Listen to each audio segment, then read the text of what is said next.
Hello dear friends, నేను మీ Japan సాయిని మాట్లాడుతున్నాను. ఎలా ఉన్నారు మీరంతా? నేను కూడా బాగున్నాను, మీరు కూడా బాగున్నారని అనుకుంటున్నాను.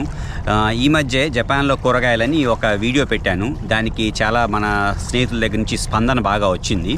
అయితే మన స్నేహితులు ఏమడిగారంటే, ఇంత ఖరీదు ఎందుకున్నాయి జపాన్లో కూరగాయలు, తర్వాత ఇంత క్వాలిటీ ఎలా మేనేజ్ చేస్తున్నారు, ఇంత ఖరీదు ఉంటే మామూలుగా అక్కడ నివసించే ప్రజలు వీటిని కొనగలరా అని రకరకాల ప్రశ్నలు వేశారు. వాటికి ఇవాళ ఆన్సర్ చెప్పాలన్న ఉద్దేశంతో నేను మీ ముందుకు వచ్చాను అనమాట. అయితే మనకి జపాన్లో అగ్రికల్చర్ గురించి కానీ కూరగాయల గురించి కానీ తెలుసుకునే ముందు జపాన్ బ్యాక్గ్రౌండ్ గురించి కొంచెం తెలుసుకోవటం మనకి అవసరం అనమాట.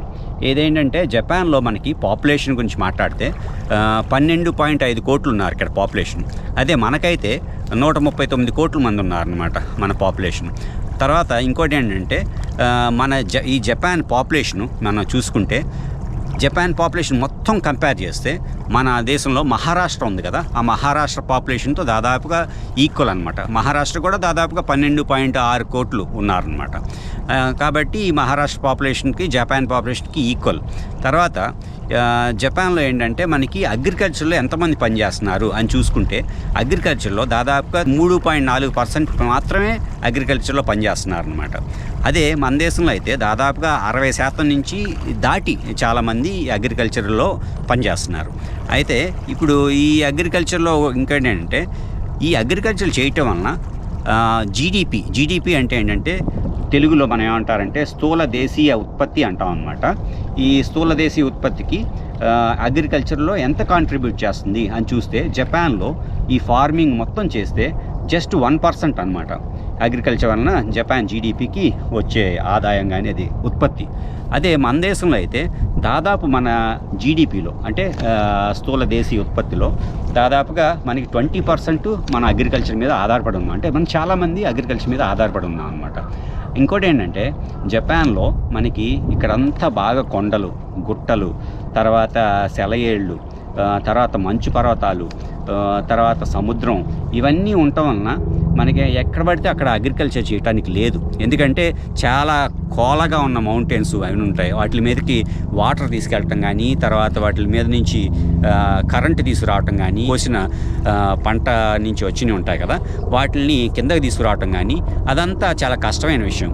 అందుకని ఏంటంటే జపాన్లో దాదాపుగా మనకి ఓన్లీ 12% మాత్రమే ఉన్న ల్యాండ్లో 12% మాత్రం వాడతా అనుకుంటుంది.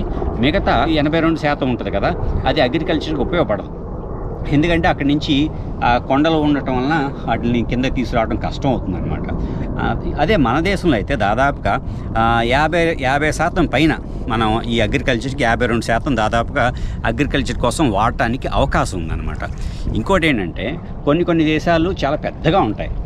మన దేశం కూడా పెద్దదే, అమెరికా కూడా పెద్దదే.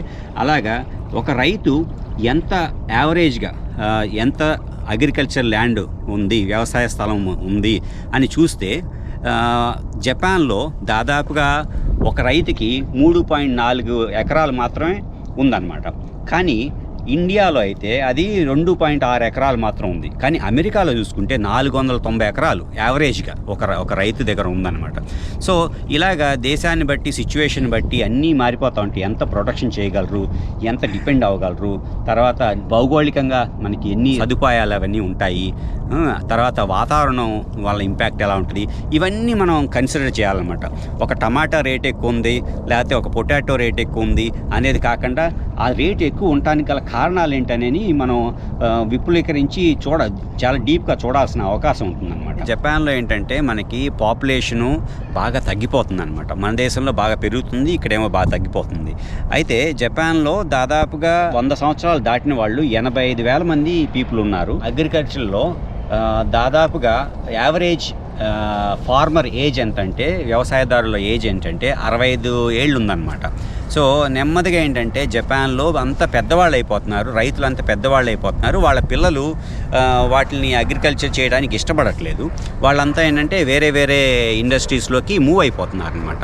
ఈ మూవ్ అవటం అంటే వాళ్ళు వెళ్ళే టెక్నాలజీ కానీ, మ్యానుఫ్యాక్చరింగ్ కానీ, కన్స్ట్రక్షన్ అని కానీ, లేదా బయోటెక్నాలజీ అని, అలా రకరకాల ఫీల్డ్లోకి మారిపోతున్నారు. దానివల్ల జపాన్లో అగ్రికల్చర్ ల్యాండ్ పెరుగుతుంది, అగ్రికల్చర్ చేసేవాళ్ళు, వ్యవసాయం చేసేవాళ్ళు బాగా తగ్గిపోతున్నారు అనమాట.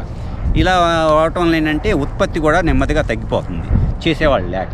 అలాగని జపాన్ ఫారినర్స్ని కానీ తర్వాత వేరే దేశం నుంచి లేబర్ని తీసుకొద్దామంటే అది యాక్సెప్ట్ చేయట్లేదు. ఇంకా చాలా రూల్స్ రెస్ట్రిక్షన్స్ చాలా ఉన్నాయన్నమాట.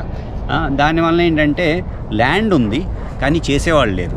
అందుకని ఏంటంటే ఈ ఉత్పత్తి పెంచడానికి టెక్నాలజీ వాడి రోబోటిక్స్ ఇటువంటివన్నీ వాడి దాన్ని పెంచుతున్నారనమాట. పెంచి ఉత్పత్తిని పెంచుతున్నారు. అంటే ఒకరైతే చాలా పని చేయాల్సి వస్తుందన్నమాట. అందుకని అన్ని రేట్లు టెక్నాలజీ ఎక్కువ వాడటం వలన కూడా ఉత్పత్తిని పెంచడం వలన కూడా రేట్లు బాగా పెరుగుతున్నాయి. తర్వాత ఈ పాపులేషన్ ఒకటి బాగా తగ్గిపోతుంది. ఈ తగ్గిపోవటం అనేది కూడా మనకి ఇబ్బంది అవుతుంది అనమాట. అయితే జపాన్లో ఇంకో విషయం ఏంటంటే జపాన్లో అగ్రికల్చర్ చేయటానికి స్థలం లేదు, చేసే మనుషులు లేరు. కానీ మనకి మనుషులకి ఫుడ్ అనేది కావాలి కాబట్టి ఈ ఫుడ్ అని కావాల్సింది కాబట్టి ఎక్కువ ఇంపోర్ట్ చేసుకోవాల్సి వస్తుందన్నమాట. ఒక రకంగా చెప్పాలంటే దాదాపుగా ఒక మనిషి ఒక రోజుకి 2500 కిలో క్యాలరీస్ ఎనర్జీ కావాల్సి వస్తుందన్నమాట. ఈ 2500 కిలో క్యాలరీస్ ఎనర్జీ మనకి కావాలంటే దాదాపుగా మనకి ఫుడ్ ద్వారా లోపలికి తీసుకుంటాం కదా. 2500 కిలో క్యాలరీస్లో ఓన్లీ 930 కిలో క్యాలరీస్ మాత్రం జపాన్లో ప్రొడ్యూస్ చేయగలరు. అంటే ఏంటంటే మనం కంచం పెట్టుకుని కూర్చుని అన్నం తినటం మొదలు పెడితే అన్నం తింటున్నప్పుడు కావాల్సిన పదార్థాలు ఉంటాయి కదా, అందులో ఓన్లీ 38% మాత్రం జపాన్ నుంచి వస్తాయి. మిగతా 62% ఏంటంటే వేరే దేశాల నుంచి ఇంపోర్ట్ చేసుకోవాల్సి వస్తుంది అనమాట. సో దానివల్ల ఏంటంటే ఇంపోర్ట్ చేయటం వల్ల చాలా కాస్ట్ పెరుగుతుంది. కాస్ట్ పెరిగి క్వాలిటీ కూడా పెంచాలన్నమాట. సో దానివలన మనకేంటంటే ఇక్కడ ప్రతి వస్తువు ప్రతి అగ్రికల్చర్ ప్రోడక్టు రేట్లు పెరుగుతున్నాయి. ఇంకోటి ఏంటంటే మొత్తం ఈ ఆసియా మొత్తంలో ఎక్కువ ఫుడ్ ఇంపోర్ట్స్ చేసుకునేది ఏంటంటే జపాన్. దాదాపుగా $424 బిలియన్. అంటే చూడండి, $1 బిలియన్ $7,500 కోట్ల రూపాయలు. ఇది చాలా పెద్ద మార్కెట్. అందుకని జపనీస్ ఏంటంటే చాలా కేర్ఫుల్గా ఈ ఇంపోర్ట్స్ని రిస్ట్రిక్ట్ చేస్తూ లోకల్ ఉన్న ప్రొడ్యూసర్స్ ఉంటారు కదా, రైతులు, వాళ్ళని రక్షిస్తూ వాళ్ళని ప్రొటెక్ట్ చేస్తూ నెమ్మదిగా వస్తున్నారనమాట. దీనివల్ల ఏంటంటే చాలా రూల్స్ రెగ్యులేషన్స్ చాలా టైట్గా ఉన్నాయి జపాన్లో. తర్వాత ఇంకో విషయం ఏంటంటే మనకి ఇలా ఇంపోర్ట్ చేయటం వలన ఏ వస్తువు పడితే ఆ వస్తువు జపాన్లో రావడానికి లేదు. జపాన్లో మన చాలామంది అడుగుతారు, ఎందుకు జపనీసు దాదాపుగా ఈ ప్రపంచంలోనే ఎక్కువ లైఫ్ స్పాన్ అనేది ఎందుకు ఉంటుంది, దానికల్ల కారణాలు ఏంటి అంటారు అని అడుగుతున్నారు అన్నమాట. దానికల్లా ఒక కారణం ఏంటంటే జపాన్లో వాడే ఫుడ్ ఐటమ్స్లో వాటి ఉత్పత్తుల్లో కెమికల్సు, ఫెర్టిలైజర్సు, పెస్టిసైడ్స్ ఇటువంటివి ఉంటాయి కదా. అదే మనుషులు నోట్లోకి వెళ్ళే ఐటమ్స్ ఏదైనా ఉంటే వాటిని ప్రతిదీ చాలా కేర్ఫుల్గా జపాన్ గవర్నమెంటు రెగ్యులేట్ చేస్తూ ఉంటుంది అనమాట. రెగ్యులేట్ చేసి మనిషికి ఏదైతే మంచిది కాదో అది మాత్రం మన శరీరంలోకి రానీయకుండా ప్రొటెక్ట్ చేస్తూ ఉంటుంది అనమాట. సో ఇలాగ రకరకాల ఫ్యాక్టర్స్ ఉన్నాయి. ఇది ఒక్క విషయం వలన రేట్లు పెరగటం అని కానీ అలా కాదు. ఇంకోటి ఏంటంటే ఇప్పుడు సపోజు ఒక దేశం నుంచి ఇంపోర్ట్ చేసుకుంటా వచ్చినప్పుడు ఆ దేశంలో తక్కువ రేట్లో ఉండి వాటిని మొత్తం జపాన్లో ఇంపోర్ట్ చేసేసుకుంటే జపాన్ రైతు పండించిన పంటకి ఏ రకమైన లాభాలు రావు.